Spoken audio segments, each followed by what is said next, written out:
Good evening, everybody. It's a little bit of a sad one today.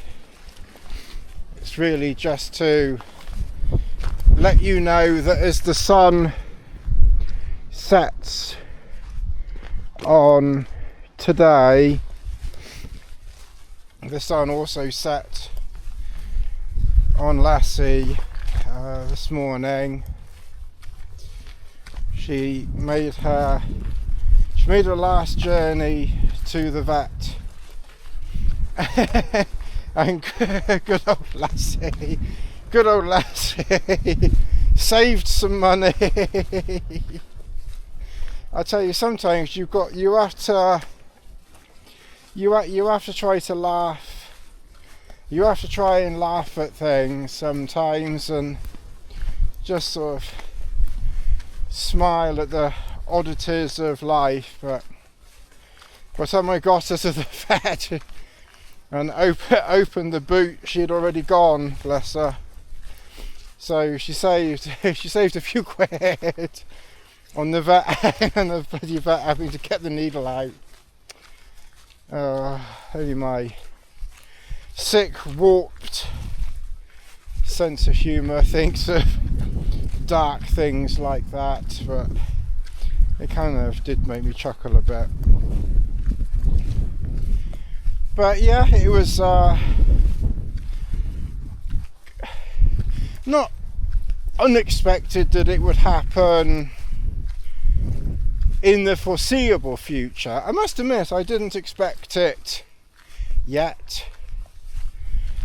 I did think that with the very light exercise that we were doing, that we probably would get a little bit longer, but it's such as life sometimes.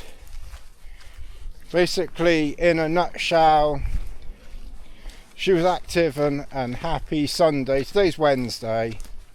She was active and happy Sunday.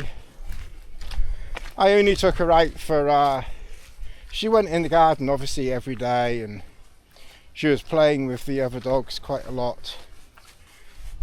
But, you know, I tended to take her out every few days for a short walk with Bella. I've been sort of concentrating more on walking Bella out and then just having time with Lassie at home, because obviously her legs and joints and things, well, she's done okay. If you saw a video of mine probably about 2 years ago, and I was concerned then when we were out starting a walk on Dartmoor that things may have taken a bit of a turn, but thankfully her legs recovered from that to a large degree, and obviously I didn't do the long walks or anything very far after that, but I didn't think I'd get her out camping at all after that 2 years ago. But we got her down to Cheddar, which is where I am now, just for a afternoon walk. The irony there is I think today is literally the only sunny day of the week. It's the one afternoon of the week that I took off. So I've got carers looking after my dad this afternoon and tonight. So it's kind of just, I don't know, odd timing really. But yeah, I mean, I got her down to Dartmoor several more times, and I didn't think I'd be that lucky with her. I thought, when the way her legs went 2 years ago, I even got a buggy thing to wheel her around in. But I think wheeling her around for about 2 or 3 months, I think her legs picked up and I was able to do sort of short walks with her. And basically stayed like that. And like I said, I got her down to Dartmoor and still did some very short walks and camps down there. So count our lucky stars, really. She was 12, which is not that old for a dog, but pedigrees never live quite as long as a mongrel cross. But as I say, Sunday she was running around fine. Monday I took her out for our usual every other few day walk, and not really very far. And near the end of the walk I looked behind me and she just collapsed. She was on her side, and I thought, ooh, that didn't look good. I must admit my heart kind of stopped a bit then, not literally obviously, thankfully. I went over to her and I kind of lifted her head up, and her head was quite limp. It wasn't just her legs that had gone. I wonder whether she'd had like a little heart attack or something like that, I don't know. Anyway, I picked her up, and I was only about 10 minutes from the car, and I saw a couple walking towards me, and I asked, because like I said, we weren't far from the car, and I just asked if they could put Bella on the lead so that I could carry Lassie, and they were very good. And I got about halfway to the car, and she's about 20 odd kilograms. She's not a light dog, so I had to put her down, not literally put her down, but I had to put her down because she was getting too heavy. And I put her down and on her legs, and she had the use of her legs back again. So I walked her slowly back to the car. I asked the couple to walk with me just in case I needed to pick her up, and they were holding Bella on her lead. And then I got back to car Monday, and I thought, well, do I take her to the vet? And I thought, well, there's probably not really much that they can do, because, you know, again she'd perked up again. So I got her home, and she walked down the garden path. You wouldn't have known anything had happened. An hour or so later, I was looking around for her, and I thought, where the hell is she? She'd only got up the bloody stairs, and she came down the stairs fine on Monday, and she ate a dinner Monday night. But yesterday, I kind of noticed that yesterday she seemed really quite quiet yesterday. Normally they're very interested in trying to herd the vacuum Dyson Hoover thing, and she wasn't interested in it. Bella did a usual interest, and Lizzie did a few barks, but Lassie wasn't interested. I put a bit of bread down for Lassie because I had a sandwich. She didn't want it. I put a dinner down. She didn't want it, and I was thinking, well, I'll take her. I don't know, I just had this gut feeling that this was the end of the road, and I thought, well, I could call the vet and take her up and get her checked and probably do the deed last night. But again, she seemed to kind of stand up a couple of times, and she went out into the garden. So again, she was standing up a bit, and well, we'll leave her yesterday and see what she's like today. But this morning again, very quiet. Her breathing sounded quite laboured. Breathing didn't sound good. And I sort of tried to pick her up onto her legs, and she wasn't having that. Her legs couldn't hold her properly, and I thought, oh, this is almost certainly it. So I called the vet, the usual thing. They were busy, so I had to wait a couple of hours which realistically didn't make that much difference. So I took her in to see my dad, and of course he was upset, and gave her a kiss and hoped I'd bring her back, and carried her up to the car, and she was still with us then, but I could tell, I don't know, her breathing and everything else, it didn't sound good at that point. But in herself, apart from the fact she was going to be dead half an hour later, well, 10 minutes later I guess, really,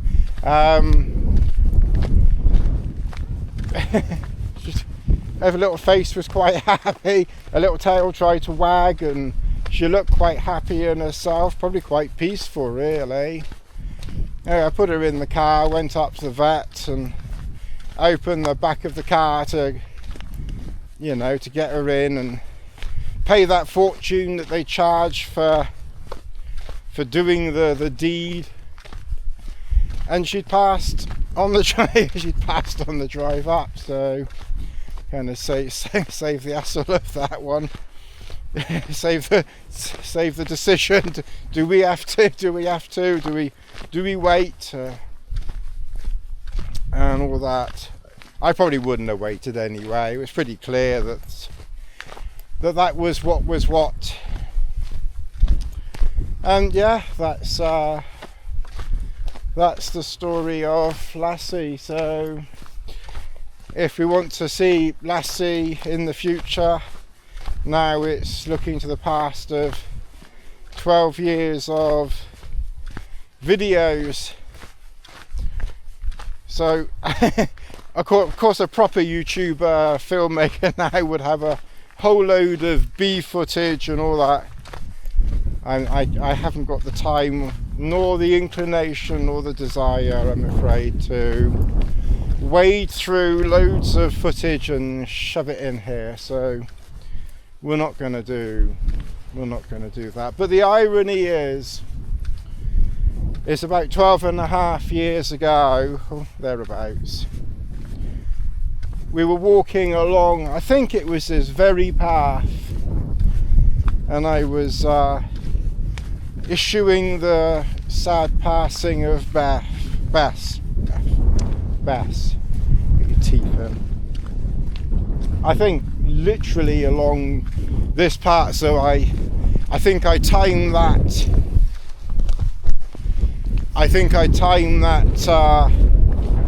Previous bit of waffle quite well to mentioning Bess, because I'm very sure that it was literally along this path that I mentioned about her passing, and 12 and a half years later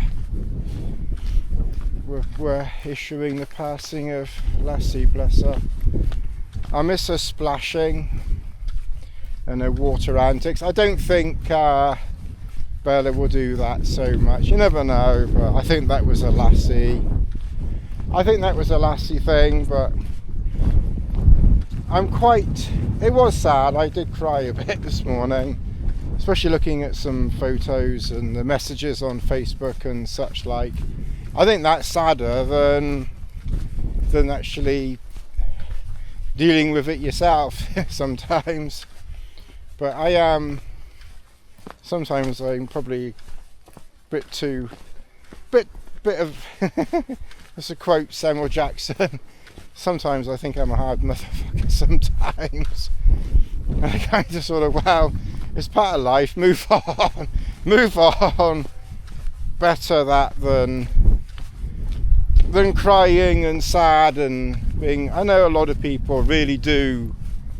I know there are people that follow me that really do struggle with this, and my thoughts and my heart goes out to you, really. It is sad, and I will miss her a lot, but you got to try and move on. We've got Bella,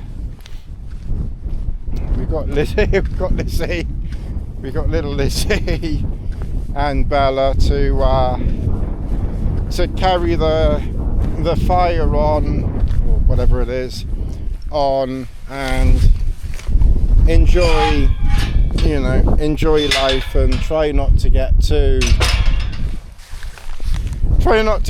upset. And it is a sad fact of life, and it's one that I've dealt with countless times. We've just had dogs all my life. I don't ever remember not having dogs. Just going back to when I was very young, probably 9, 10, something like that, and we had a Pyrenean mountain dog, Kelly.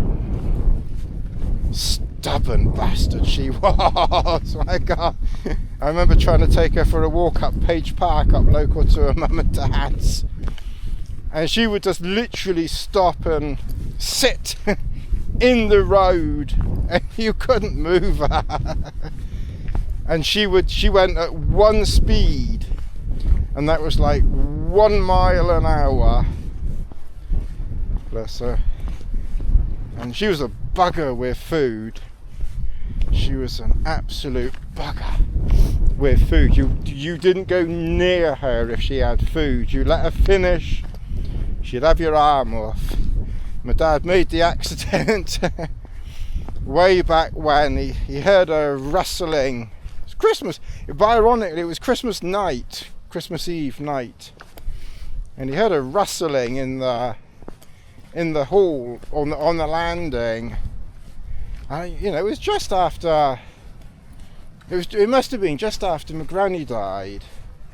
So actually, I must have been about 13, 14 actually, or 12 or something, because it was just after Granny died. So I must have been about 13.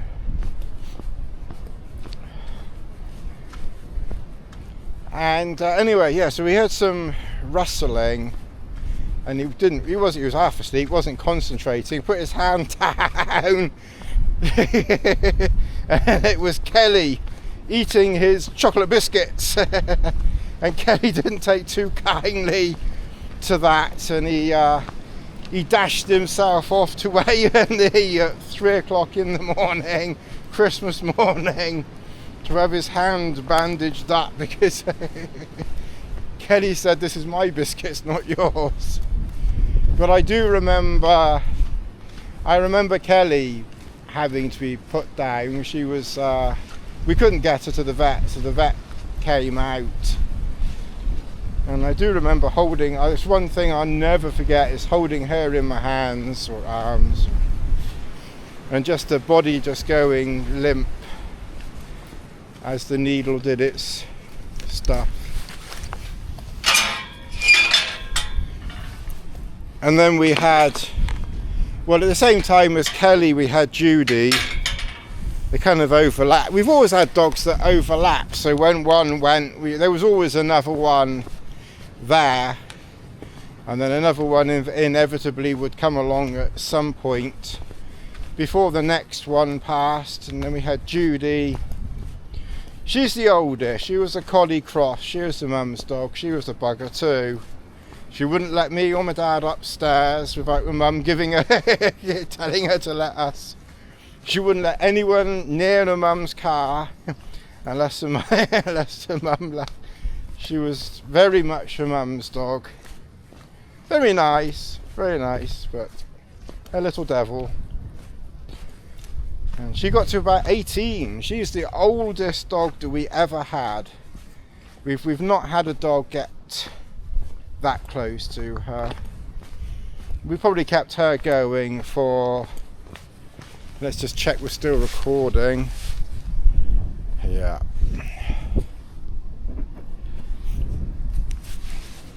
We probably kept her going probably for 6 months longer than we should have done, because she had some big lump on her side. I don't know if it was cancer or not, probably, but I can't remember.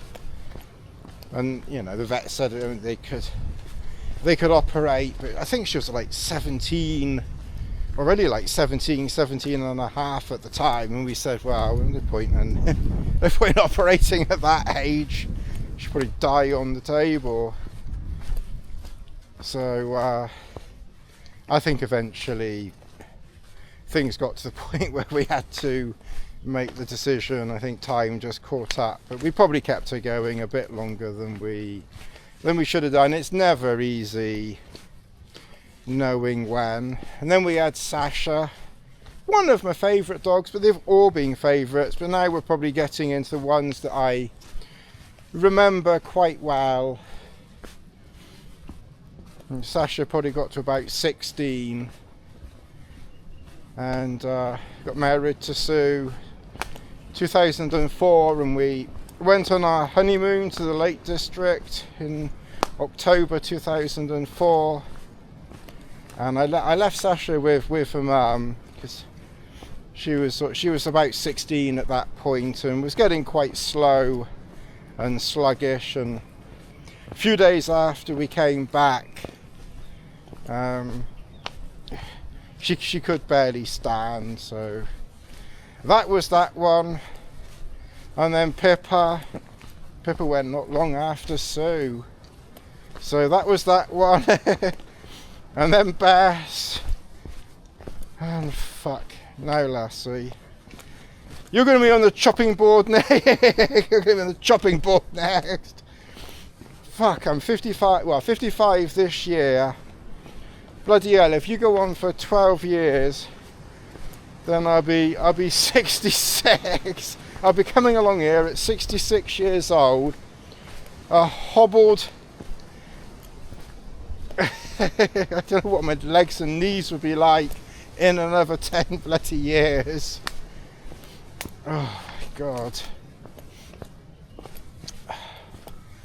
Anyway, Lassie and I and Bella and Lizzie and the whole Hobbs family, what's left of us, just my dad now, and I think he'll go on for a bit longer. I don't think he can't walk, but apart from that, he can see, he can read, but his eyes close up for reading small prints bloody better than mine. I can see further better, so at least it's 50-50 on that one. But yeah, just wanted to pass that news on. And as I say, please do watch previous videos. Go back to the beginning. We could do with a few people watching from the beginning. There's been a few exploits on this channel with various dogs, Bess first and Lassie, and here we are now with Bella. Had her a year now. Where's that year gone? Anyway, I'm going to shut up. I'm going to carry on walking. We've got probably an hour and a half of walking ahead. Just going to do a simple easy walk around Cheddar, get back, relax, and next week, God willing, I'll be in Scotland with Chris, and God willing there's snow, I hope, so maybe we'll get on the skis or something like that in Scotland for a little bit. We'll see, let's see what happens. And then we've got Norway, like in 3 weeks now. It's not long now. That's going to be here before we know it.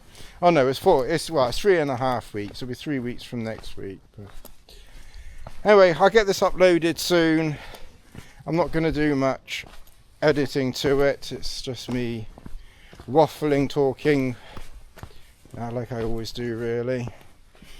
Anyway, thanks ever so much, everybody, for watching, and thanks for us all, and we'll catch you in the next one. Thanks ever so much.